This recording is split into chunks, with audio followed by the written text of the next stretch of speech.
Hello दोस्तों, PW only IAS के इस यूट्यूब चैनल पे आप सबका स्वागत है। इस हफ्ते की साइंस एंड टेक्नोलॉजी की टॉप न्यूज लेकर मैं आप सबके सामने हाजिर हूं। इस हफ्ते की जो पहली न्यूज है जो काफी चर्चा में रही है वो है एवियन इन्फ्लुएंजा। एवियन इन्फ्लुएंजा के जो केसेस मिले हैं वो महाराष्ट्र में मिले हैं, जहां के पशुओं में ये एवियन इन्फ्लुएंजा को डिटेक्ट किया गया है, जिसकी वजह से भारत में एक चिंता का विषय बन गया है ये एवियन इन्फ्लुएंजा। अगर एवियन इन्फ्लुएंजा की मैं बात करूं तो ये एक वायरस से होने वाली डिसीज है जो H5N1 वायरस से होती है।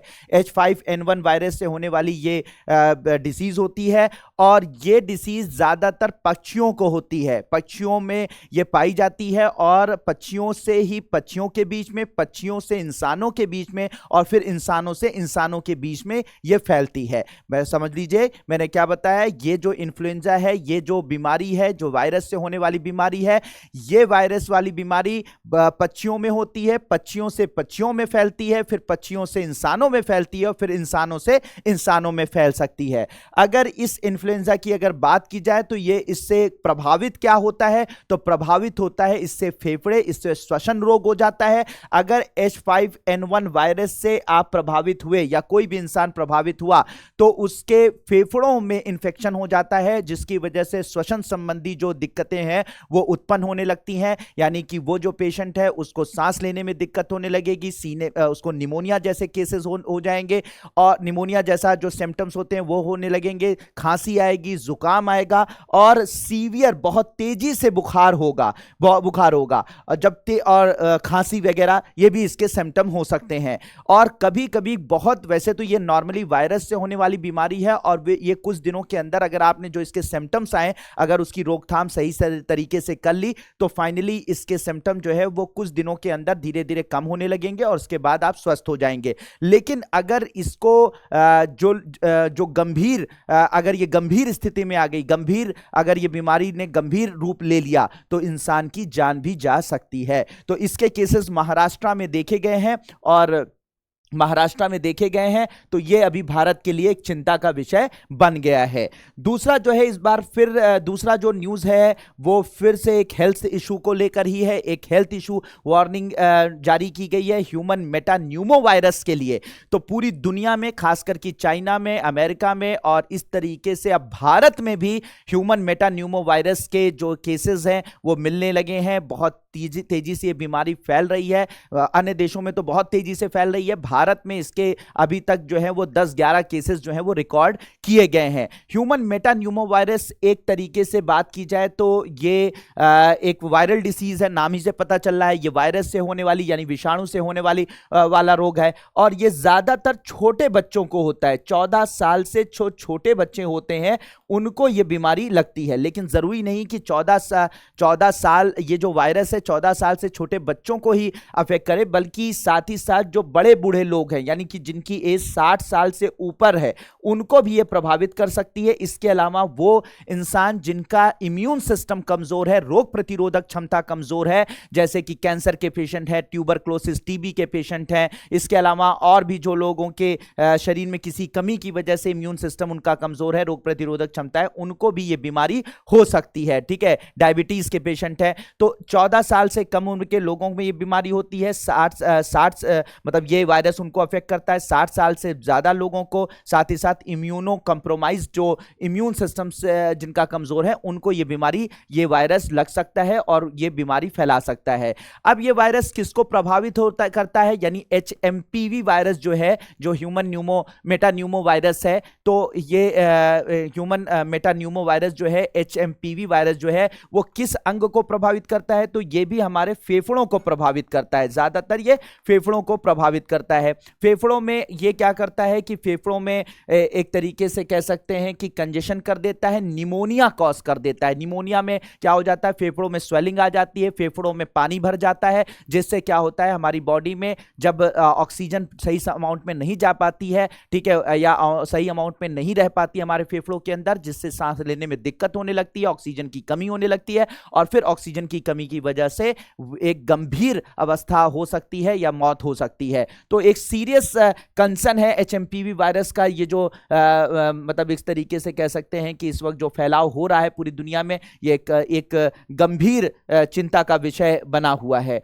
एचएमपीवी वायरस की बात करें जाए तो मैंने जैसा आपको बताया कि अगर इससे कोई भी प्रभावित होता है तो ब्रोंक्यूलाइटिस यानी कि आपके ब्रोंकस, आपके फेफड़ों में सूजन हो जाना, ठीक है, इसके अलावा निमोनिया हो जाना, ये सारी बातें मैंने आपको बता दी। इसके अलावा कान का संक्रमण भी हो सकता है। कान के संक्रमण को ओटिटिस मीडिया कहते हैं, ठीक है। तो अगर एचएमपीवी वायरस से आप प्रभावित होते हैं या कोई भी प्रभावित होता है तो उसको कान का संक्रमण भी देखा जाता है। वैसे तो अगर देखा जाए तो ये माना जाता है 5 से 6 दिन के अंदर ये वायरस जो है, अगर जो भी सिम्टम अगर किसी को प्रभावित करता है ये वायरस, तो इसमें बुखार आता है, तेज बुखार आता है, सांस लेने में दिक्कत होती है, खांसी, जुकाम, बुखार, जैसे कोरोना के सिम्टम थे वैसे ही होते हैं। लेकिन 5 से 6 दिन के अंदर ये जो है सारी चीजें, ये सिम्टम घटने लगते हैं अगर सही से आपने जो है वो मतलब कह सकते हैं जो भी सिम्टम्स आ रहे हैं अगर उसको सही से आपने मैनेज किया, ठीक है। बुखार आया तो आपने पैरासीटामोल ले ली, या फिर इस तरीके से जो भी सिम्टम्स आते हैं अगर डॉक्टरों की देखरेख में वो सिम्टम जो है वो सही से मैनेज किए जाते हैं तो फाइनली जो है 5 से 6 दिन के अंदर ये अपने आप सही हो जाती है। क्या इससे मौत हो सकती है? इसके अभी बहुत सारे कह सकते हैं रिकॉर्ड नहीं है कि इससे मौत होती है। क्या अभी कोई ऐसा आंकड़ा हमारे पास नहीं है जिसे हम बता दें कि अगर जितने लोगों को ये प्रभावित करती है उसमें से इतने प्रतिशत लोगों की मौत हो जाती है। ऐसा आंकड़ा अभी पूरी तरीके से अवेलेबल नहीं है। एक बात और मैं बता देना चाहूंगा कि एचएमपीवी वायरस जो है वो ये कोई नया वायरस नहीं है, जैसा कि डॉक्टर्स बता रहे हैं ये कोई नया वायरस नहीं है, पूरी दुनिया में ऑलरेडी पहले से था, ठीक है। लेकिन भारत में भी पहले से मौजूद था, लेकिन हर साल जो जब मौसम सर्दी वाला आता है तो सर्दी, खांसी, जुकाम बच्चों में होता है, लेकिन कभी भी इसके टेस्ट नहीं होते हैं। नॉर्मली जो है इनको सिम्प्टोमेटिक रिलीफ दे दिया जाता है, दवाएं वगैरह दी जाती हैं, आदमी सही हो जाता है, बच्चे सही हो जाते हैं। लेकिन क्या है कि इस बार ये नोटिस किया जा रहा है, इसके जो है टेस्ट हो रहे हैं, और जब टेस्ट हो रहे हैं तो डेफिनेटली टेस्ट में जब टेस्ट पॉजिटिव आएंगे तो ये रिकॉर्ड में जाएगा तो लगातार इसके केसेस जो है आपको बढ़ते हुए नजर आएंगे। तो ये बात डॉक्टर्स बता रहे हैं कि अगर बढ़ते हुए केसेस आपको नजर आते हैं तो ये आप घबराइए मत। ये ऑलरेडी पहले के हर साल ये जो है इससे प्रभावित लोग होते हैं, बच्चे होते हैं, लेकिन हम लोग उसको नोटिस नहीं करते, रिकॉर्ड नहीं करते, इस वजह से हमें इसका जो है वो केसेस नजर नहीं आते। लेकिन इस बार केसेस रिकॉर्ड हो रहे हैं, इसलिए इसके केसेस जो है नजर आ रहे हैं। और अगर नजर आ रहे हैं तो आपको ये पैनिक भी कर सकता है, आप इस बढ़ते हुए केसेस को देखकर घबरा सकते हैं। तो आप घबराइए मत। पहले भी ये बीमारी थी, पहले भी ये इस वायरस से इन्फेक्शन होता था बच्चों में, लेकिन पहले केसेस रिकॉर्ड नहीं किए जाते थे और अब रिकॉर्ड किए जा रहे हैं, इसलिए ये बढ़ते हुए केसेस आपको दिखेंगे। तो आपको परेशान होने की जरूरत नहीं है, ठीक है। तो ये बात बिल्कुल आपको समझनी होगी। लेकिन एक थोड़ा सा हमें प्रिकॉशन तो लेना ही है कि भाई देखो, सीधी सी बात है, इसका कोई क्योर नहीं है।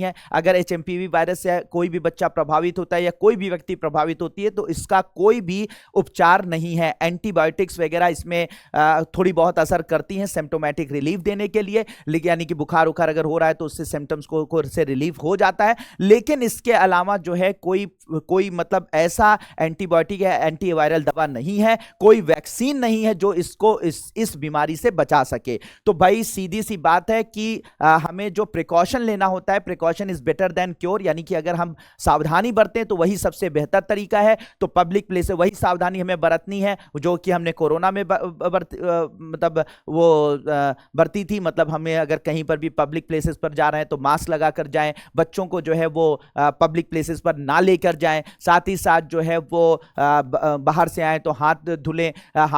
तो जो हम लोग कोरोना में प्रिकॉशंस लेते थे वही सारे प्रिकॉशन इसमें भी लेने हैं, ठीक है। तो ये चीजें हैं, तो सीधी सी बात है, हम बचाव कर सकते हैं, बचाव करने की पूरी कोशिश करनी है। बाकी हमें पैनिक होने की जरूरत अभी नहीं है, ठीक है। अभी ऐसी कंडीशन जो है भारत में नहीं है कि जो है ये महामारी का रूप ले ले, ठीक है। आगे जो है जैसा भी होगा उसे आपको अपडेट किया जाता रहेगा, ठीक है। तो एचएमपीवी वायरस से होने वाली ये बीमारी है, ठीक है, इसके बारे में मैंने आपको बता दिया। बाकी जो है तीसरा जो न्यूज इस वक्त काफी चर्चा में रही है वो है घोस्ट पार्टिकल्स का पता लगाने के लिए जल के नीचे दूरबीनों की स्थापना।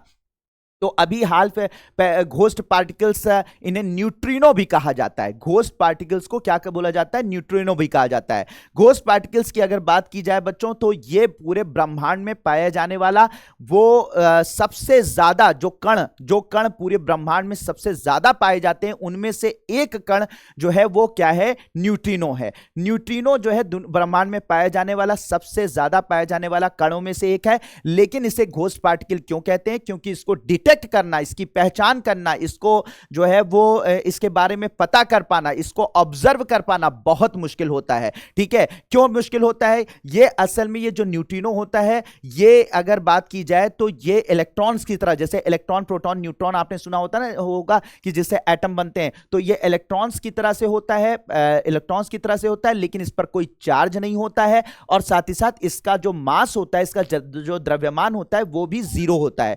तो इस पे न कोई चार्ज, ये इलेक्ट्रॉन जैसा ही होता है, लेकिन इस पे न कोई चार्ज होता है, जैसे इलेक्ट्रॉन पर निगेटिव चार्ज होता है। ठीक है, ऋणात्मक उस पे निगेटिव चार्ज होते हैं, ऋणात्मक जो है उसके ऊपर जो है वो चार्जेस होते हैं। लेकिन जो इस पर ना कोई चार्ज होता है न्यूट्रिनो पर, और ना ही इसका कोई द्रव्यमान होता है, यानी द्रव्यमान जीरो होता है। तो जब ना द्रव्यमान जीरो होने के कारण और बिना चार्ज होने के कारण ये क्या होता है कि नॉर्मल जो मैटर होता है, जो नॉर्मल पदार्थ होता है, उससे ये इंटरेक्ट नहीं करता, यानी उसके साथ अभिक्रिया नहीं करता। और जब ये अभिक्रिया नहीं करता तो ये कहीं पकड़ में नहीं आता, आसानी से पहचान में नहीं आता है। तो ये पार्टिकल है, सबसे ज्यादा ब्रह्मांड में पाए जाने वाले पार्टिकल में से एक है, लेकिन कहीं ये दिखता नहीं है, कहीं पर नजर नहीं आता है, इसको पकड़ पाना बहुत ही मुश्किल काम है, इसलिए इसे घोस्ट पार्टिकल के नाम से जाना जाता है। तो न्यूट्रिनो को घोस्ट पार्टिकल कहते हैं, घोस्ट पार्टिकल कहते हैं। अब इसको क्योंकि पकड़ पाना बहुत मुश्किल काम है, इसलिए पूरी दुनिया में पूरी कोशिश की जा रही है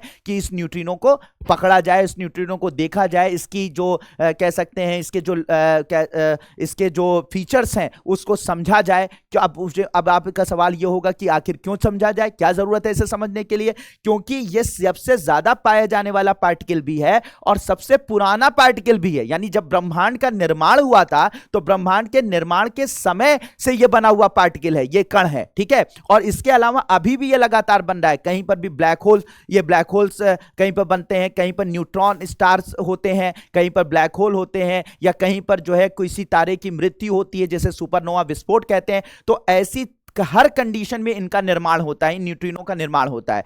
तो अगर हम न्यूट्रिनो को समझ पाए तो हम ब्रह्मांड के रहस्यों को समझ सकते हैं। अगर हम न्यूट्रिनो को समझ पाए तो ब्रह्मांड की उत्पत्ति को समझ सकते हैं। न्यूट्रिनो को समझ पाए तो हम ब्लैक होल, न्यूट्रॉन स्टार, इसके अलावा सुपरनोवा विस्फोट, इन सब को भी समझने में हमें मदद मिलेगी। इसी वजह से न्यूट्रिनो को समझना बहुत जरूरी है। लेकिन न्यूट्रिनो को समझने के लिए उसको देखना पड़ेगा, उसको ऑब्जर्व करना पड़ेगा, जो कि बड़ा मुश्किल काम है। और लेकिन नामुमकिन इस दुनिया में कुछ भी नहीं है। तो दुनिया में बहुत सारे देश हैं जो न्यूट्रिनो को समझने की कोशिश कर रहे हैं, न्यूट्रिनो को ऑब्जर्व करने की कोशिश कर रहे हैं। और इसी के तहत भूमध्य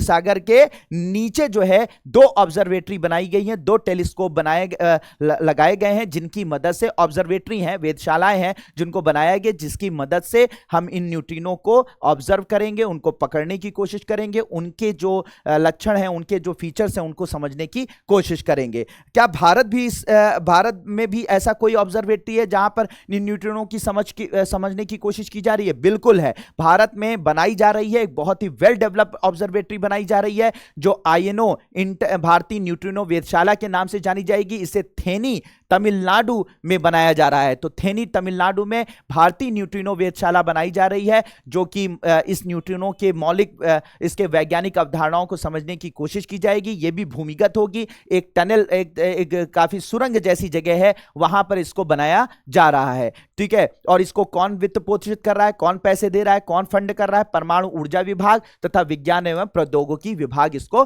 फंड करने की कोशिश कर रहा है। तो ओवरऑल भारत में भी इस पर रिसर्च करने का काम किया जा रहा है। बाकी अभी जो करंट अफेयर में था कि भूमध्य सागर में 2 ऑब्जर्वेटरी इसको पकड़ने के लिए, इसको समझने के लिए बनाई जा रही हैं। ठीक है, होप कि आपको यह बात समझ में आ गई होगी बच्चों।